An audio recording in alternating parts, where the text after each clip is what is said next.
ಎಲ್ಲರಿಗೂ ನಮಸ್ಕಾರ. ಮೊದಲನೇದಾಗಿ ಗಡಿನಾಡು ರಕ್ಷಣಾ ಸೇನೆ ಅವರು ಬಂದು ಇದನ್ನ ಗುರುತಿಸಿ ಪ್ರೋತ್ಸಾಹ ನೀಡ್ತಿದ್ರಲ್ಲ, ಅದಕ್ಕೆ ತುಂಬಾ ಧನ್ಯವಾದಗಳು. ಈ ತರ ಪ್ರತಿಭೆಗಳು ಎಲ್ಲ ಊರ್ ಕಡೆನೂ ಎಲ್ಲ ಹಳ್ಳಿಲೂ ಇದ್ದೇ ಇರುತ್ತೆ. ಆದ್ರೆ ಅವ್ರಿಗೆ ಪ್ರೋತ್ಸಾಹ ನೀಡೋರು ಯಾರು ಇರಲ್ಲ. ಈ ತರ ಪ್ರತಿಯೊಬ್ರು ಹೋಗಿ ಪ್ರೋತ್ಸಾಹ ನೀಡಿ, ಮೊದಲನೇದಾಗಿ ಅವ್ರ ಅಪ್ಪ ಅಮ್ಮ ಪ್ರೋತ್ಸಾಹ ನೀಡಿದ್ರೆ ಎಲ್ಲ ಬೆಳೀತಾರೆ, ಎಲ್ಲ ಬೆಳೀತಾರೆ. ನಾನು ಥ್ಯಾಂಕ್ ಯು ಹೇಳಕ್ ತುಂಬಾ ಜನ ಇದ್ದಾರೆ. ಮೊದಲನೇದಾಗಿ ನಮ್ಮ ಅಪ್ಪ ಅಮ್ಮ, ಅವರು ತುಂಬಾ ಕಷ್ಟಪಟ್ಟಿದ್ದಾರೆ ಮೊದಲಿಂದನೂ.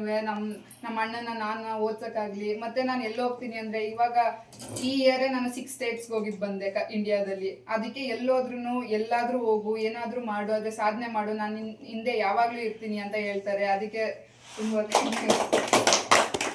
ಮತ್ತೆ ಸದಾಮ್ ಅವರು, ನಾವು ಚಿಕ್ಕ ವಯಸ್ಸಿಂದ ತುಂಬಾ ನ್ಯೂಸ್ ಪೇಪರ್ ಎಲ್ಲ ಕೇಳ್ಕೊಂಡು ಬಂದಿದ್ದೀವಿ, ನೀವು ಎಂತ ಸಾಧನೆ ಮಾಡಿದ್ದಾರೆ ಇವರು, ನಾವು ಆ ಥರ ಅವ್ರ ಥರನೇ ಬೆಳಿಬೇಕು, ಹೆಸರು ಮಾಡಬೇಕು ಅಂತ ನೀವೇ ನಮ್ಗೆ ಸ್ಫೂರ್ತಿ.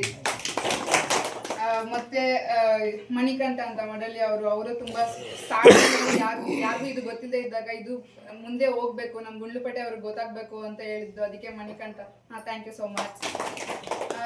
ಮತ್ತೆ ನಾನು ಇಲ್ಲೇ ಓದಿದ್ದು ಶಿಂಗಣಪುರ ಗ್ರಾಮದಲ್ಲಿ ಗೌರ್ಮೆಂಟ್ ಸ್ಕೂಲಲ್ಲಿ ಕನ್ನಡ ಮೀಡಿಯಮಲ್ಲಿ ಓದಿ, ಮತ್ತೆ ಆದರ್ಶ ಸ್ಕೂಲ್ RMSA ಅಲ್ಲಿ ಓದಿ, ಮತ್ತೆ 12th ಅಲ್ಲಿ ಎಕ್ಸಾಮ್ ಬರ್ತಿದ್ದೆ. ಅದು ಫ್ರೀ ಸೀಟ್ ಆಗಿ ಬೆಂಗಳೂರಲ್ಲಿ ಈಗ 16 ಲಕ್ಷ ಸ್ಕಾಲರ್ಶಿಪ್, ಅಲ್ಲಿ ಓದ್ತಾನೂ ಇರೋದು.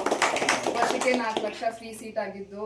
ಅದೇ ತರ ಮುಂದೆ ಯಾವ ಎಕ್ಸಾಮ್ ಬಂದ್ರು ನಿಮ್ಮ ಮಕ್ಕಳನ್ನ ಬರೆಯಕ್ ಬಿಡಿ, ಓದಕ್ ಬಿಡಿ, ಅವ್ರಿಗೆ ಯಾವ್ದ್ರ ಮೇಲೆ ಇಂಟ್ರೆಸ್ಟ್ ಇದೆ ಅದನ್ನ ಪ್ರೋತ್ಸಾಹ ಕೊಡಿ. ಅದು ಯಾವುದೇ ಕೆಲಸನಾಗಿ ಇಷ್ಟಪಟ್ಟು ಮಾಡಿದ್ರೆ ಅದರಲ್ಲಿ ಫಲ ಬಂದೇ ಬರುತ್ತೆ. ಮತ್ತೆ ಎಲ್ಲರಿಗೂ ಥ್ಯಾಂಕ್ಸ್ ಹೇಳಕ್ ಇಷ್ಟಪಡ್ತೀನಿ. ಮತ್ತೆ ಈ ತರ ಪ್ರೋತ್ಸಾಹ ಕೊಡಿ, ಹಳ್ಳಿ ಮಕ್ಕಳನ್ನ ಬೆಳೆಸಿ, ಎಲ್ಲರ ಹತ್ರನೂ ಟ್ಯಾಲೆಂಟ್ ಇದ್ದೇ ಇರುತ್ತೆ. So thank you so much.